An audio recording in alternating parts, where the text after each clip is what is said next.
It was a beautiful day. Sun was shining. The pitch at Old Trafford, it's always a good one. Or something else that happened in day one. It was a great ovation. You were in the middle. Vaughan gets his 600th Test match wicket. You know, in 50 years' time, 100 years' time, when someone else is talking about cricket, I still think Shane Warne will be a prominent conversation. In end of day one, England are 341 for 5. Belly's 59 not out. Go to the second morning. Belly gets out early. Fred and Geraint have a little bit of fun, and we set Australia 444. You know, a good total.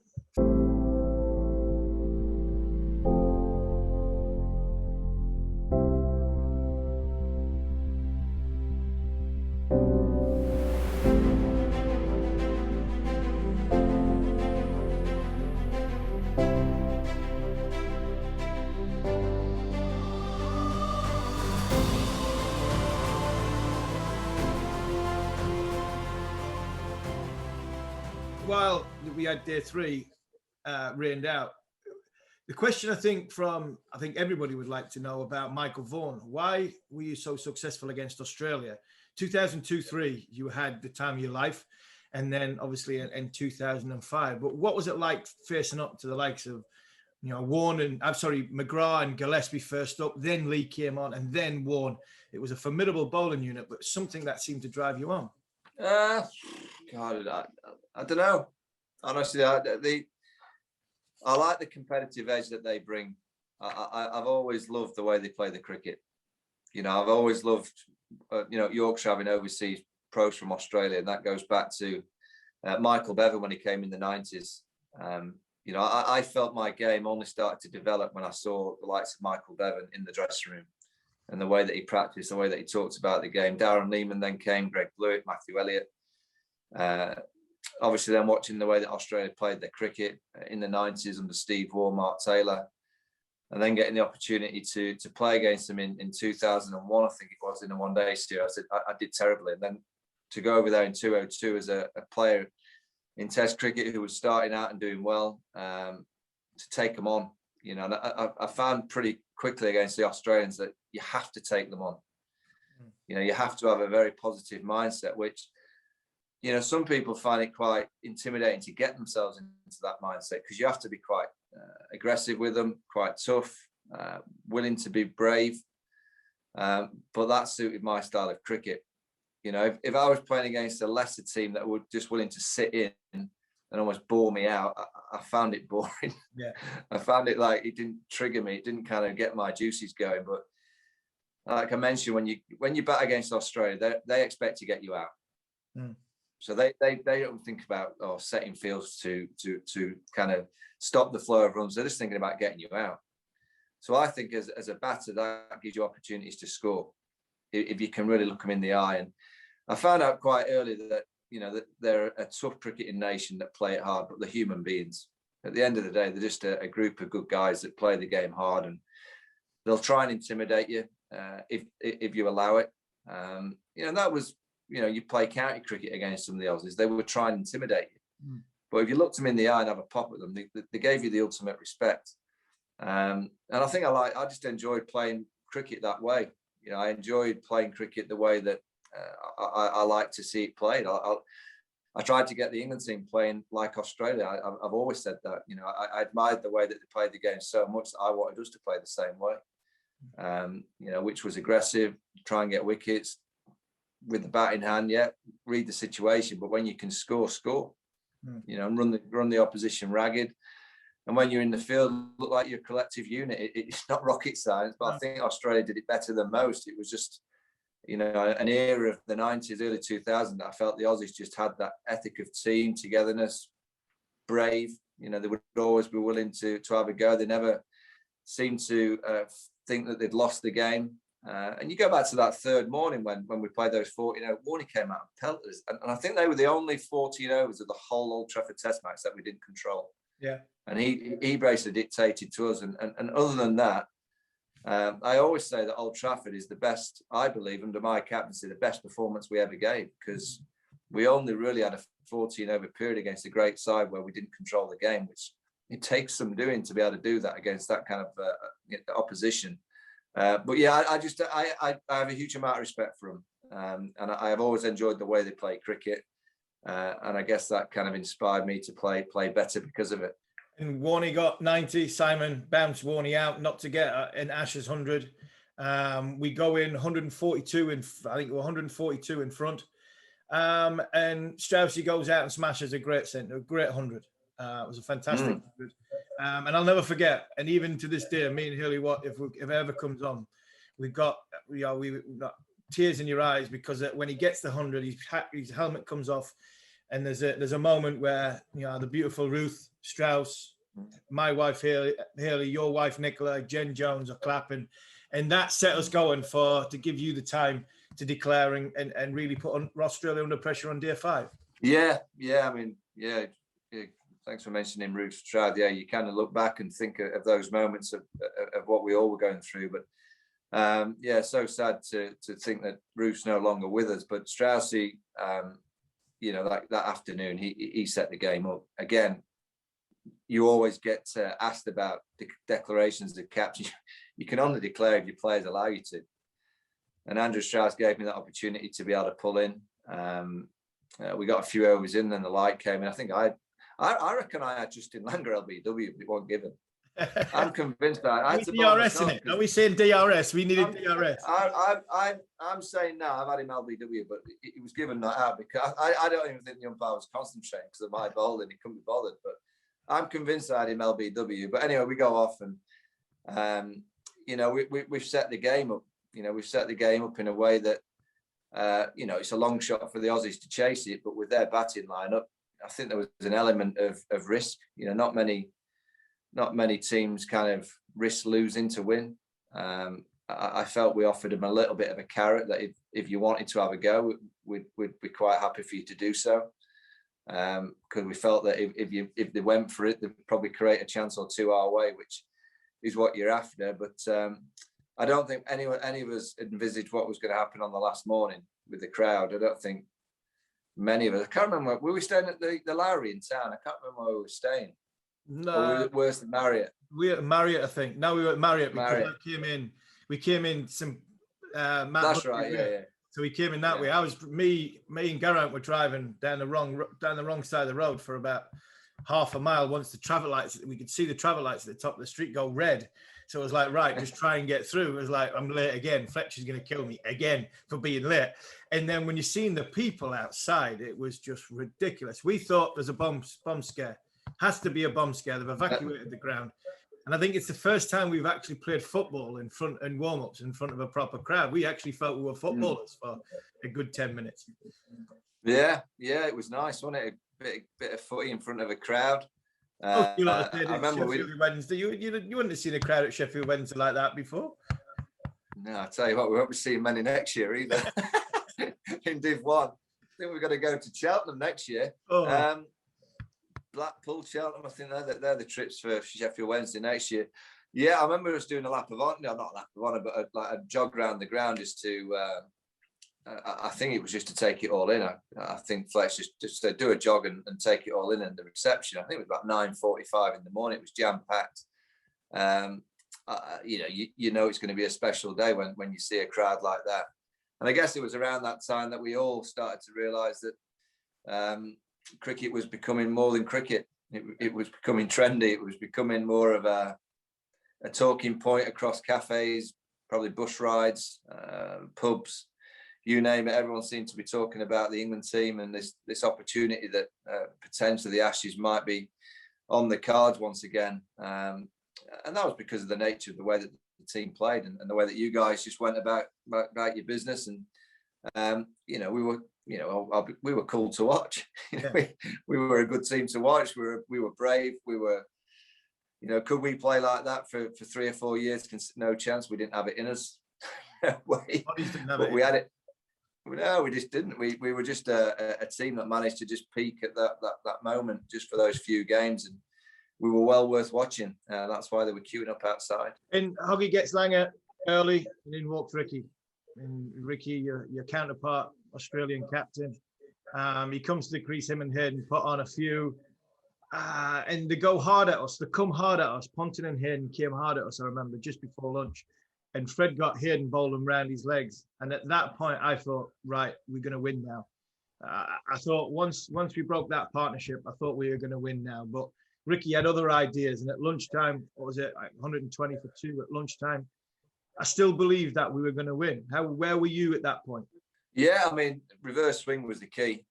You know, it was the key at Edgbaston and certainly at Old Trafford. Simon in the first innings with his wickets, and you just felt that spell that Fred bowled to Hayden, where he just manoeuvred him around the crease, he had him on toast. And then that ball round the legs, I just felt if the ball continued to reverse swing, we'd have a great opportunity. But where they were brilliant is that message that they sent to us in the morning session, and particularly Ponting and Hayden. It was like, we're going for these. Yeah. So in the back of my mind, I'm thinking, right, where do we play this? Do we play all out attack, or do we have to just be careful with our field settings to make sure that we don't want to not give them a chance to win, because it might create an opportunity, but you don't want to gift them an opportunity to score so quickly. So it just made it a little bit trickier in the afternoon to position fielders and make sure that we got it right. But that's why Ponting, I have Ponting right up there with the best that we ever played against, because he always seemed to do it when it mattered. You know, that 100 that he scored on that last day, I honestly thought it was the best 100 I'd scored against me. Because the ball did start the reverse swing, and it was almost as if he knew. He knew exactly which way it was going to go, and it just kept on hitting the middle of the bat. And then Jarlo was bowling over the wicket into the crap, and it was spinning massive. He was dancing down and whipping it through mid-wicket. I mean, you're not allowed to do that. That's you're meant to be kicking it and using your pad. But I think throughout the whole day, we kept on getting the wickets, but he kept on asking us questions about, you know, I'm still coming for the victory here. You know, it was a brilliant, whether he was just doing it to get into our psyche, I'm not too sure, or ultimately he believed he was going to win. But it was a genius innings. It was, yeah. And then I came to the party a little bit. It was me. I remember not having a great deal of legs left in that. At that point, I think we had done more or less 10 days in the space of 14.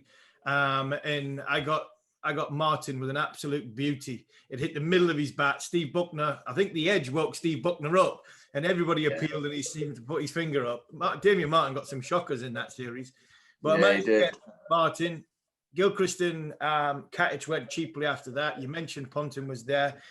I think we had 33 overs left in the day's play. Ponting and Clark are together. And that ball from Simon. And this is where I want to bring Simon in, because Simon had done brilliantly. He got 6 for 53 in the first innings. And I still believe we would have won that test match if Simon hadn't got cramp. Hoggy's legs had gone. Fred was in the middle of a spell. I'd just finished a spell. Simon got cramp. When he got Clark, and the noise of that wicket was just the stump, hitting the stump, first of all. But then the ovation afterwards, it was like, we've got them. But then Simon got cramp, and I think that was it. There wasn't much left in the rest of us. Yeah, Simon went off. I thought he pulled his hamstring. I presume he just pulled his hamstring, and found out afterwards he had a bit of cramp, which was fine for the next test match. But yeah, I think you're right. If Simon had managed to come back on or stay on, particularly those last 3 hours where you just wanted, that skiddiness, someone like McGrath, we just needed to try to hit in the top of off stump as many times as we could. But again, you go to Brett Lee and what he did at Edgbaston in terms of, facing yourself and Freddie for those however many overs there were. He got battered, he got pelted. And then to do it again at Old Trafford, he has an amazing spirit about him, Brett Lee.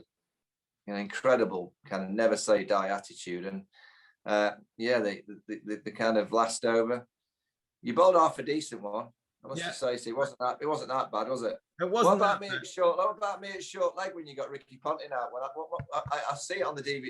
I'm at short leg, and I'm still trying to work out how am I at short leg? I keep saying that. I don't know why you were at short leg. I don't know if that was the only helmet that would go. You're the only head that could fit that helmet for that got run out at the time, because I couldn't understand why you were at short. Maybe we're going for another rebound, because I think what Freddie got. He got Warney rebound off Geraint Jones, and Strauss caught it. It slipped, but coming down to the wire, we managed to get Ponting out. And I think the euphoria of getting Ricky out meant we had nothing left. I think we thought that was it. I think we all thought that was it. And I keep on saying now, my brain was telling us one thing, my arms was telling us something completely different. and my legs just wouldn't get me anywhere near. And I think Fred was more or less the same when McGrath came out with Brett Lee. The first 5 or 6 overs, we threw everything at them, but it wasn't meant to be, and we couldn't quite get over the line. And I remember the ball going down leg side. I remember the camera on my face, and I said something expletives, but you see, there was nothing left in us. And we were dejected. We were as though we lost the game after, like you say, only 14 overs of the game where we weren't in control. And then all of a sudden, we got hauled into this huddle. You bring us all in. And just elaborate on why and what your mindset was at that point. And at that time, the game has been drawn. We've bowled 4 overs at the number 10, number 11, and we think we've just lost. And you thought different. You know, I was very instinctive in everything I did as a captain. I never really planned for anything. Just went with the feeling at that time. And I don't know, something triggered me on their balcony when I saw Hayden and Langer and Buchanan celebrating a draw.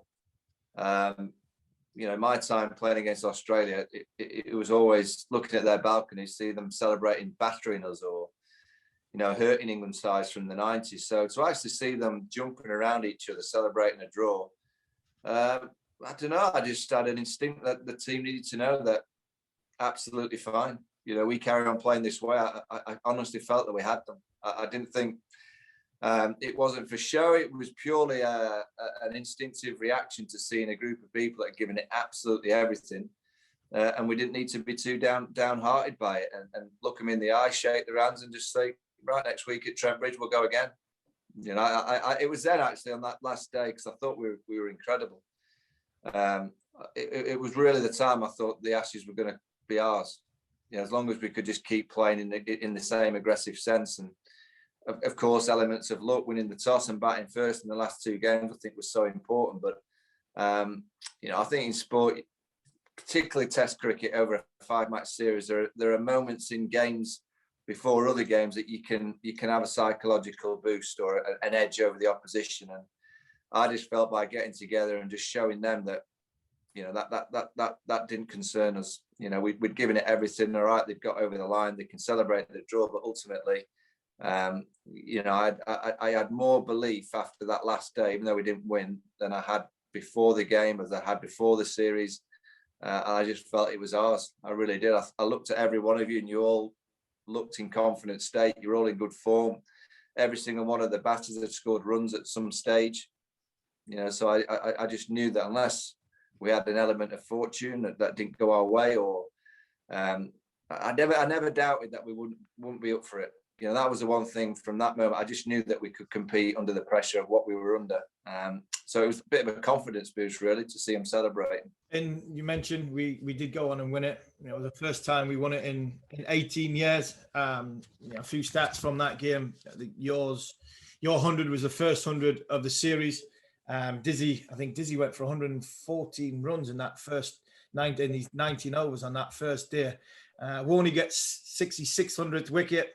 It was your 15th Test century, 4 against Australia. 7.7 million people watched the game on Channel 4. 20,000 people locked out on the last day.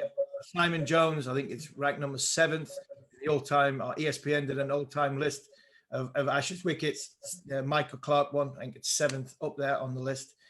Even now, when I talk about 2005, I get asked about it. It still gives me goosebumps, that Old Trafford Test match. You know, the whole atmosphere to it.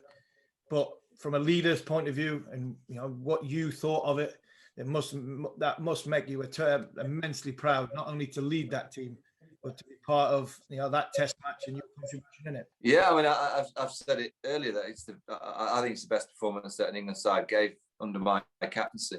You know, I don't think we can play any better. I guess the odd catch may have gone down or opportunity, but to play against that great side and to think they only really dominated 14 overs, and that was on a damp Saturday.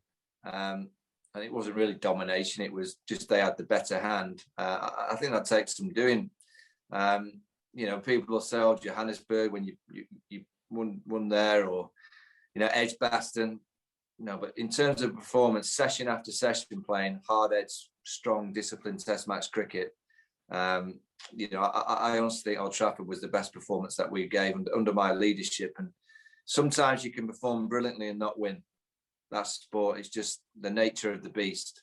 But I think in terms of the atmosphere, in terms of the pitch, the weather, everything about that week, it was pure test match cricket. Played the right way, two teams, they were great as well. You know, they played it properly. They were at us, but I think they realised they weren't quite on it, but they were trying their best. They were trying to come at us hard, but we were just too good for those few days. And for us not to have won, really, you know, it didn't affect me. I'm sure it didn't affect you, Steve. It was just great to be a part of a team that was suddenly starting to play and believe that they could beat Australia. I thought that week was the week, really, even though we didn't win. I thought, for me as the lead, it was the week that I had absolute ultimate belief that we were going to win the Ashes. Absolutely, I did exactly the same. Come off and away from Manchester, thinking that we had Australia where we wanted them, and it turned out to be so. We went and won it at the Oval and managed to win 2-1, and you lifted the urn. Michael, thank you very much for your time on Test of Time. I really appreciate it. I'm sure the viewers have enjoyed, you know, the insights from not only a great leader but a great man as well. Thank you very much, Mike.